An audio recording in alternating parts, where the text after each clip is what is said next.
स्मरामि श्रीरामचन्द्र चरणौ वचसा गृह्णामि श्रीरामचन्द्र चरणौ शिरसा नमामि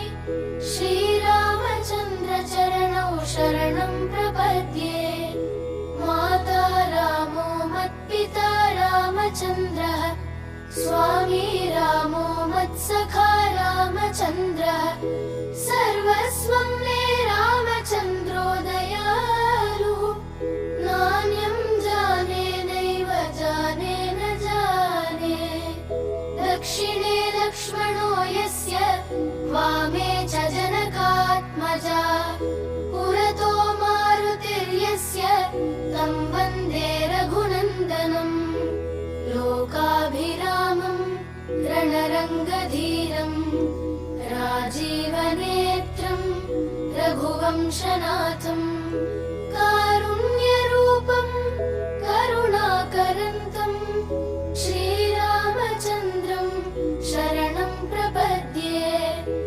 मनोजवं मारुततुल्यवेगं जितेन्द्रियं बुद्धिमतां वरिष्ठं वातात्मजं वानरयूथमुख्यं श्रीरामदूतं शरणं प्रपद्ये कूजन्तं राम रामेति मधुरं मधुराक्षरम् आरुह्य कविताशाखां वन्दे वाल्मीकिकोकिलम्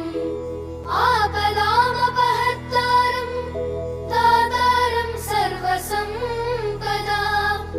लोकाभिरामं श्रीरामं भूयो भूयो नमाम्यहम् राम रामेति रामेति रमे रामे मनोरमे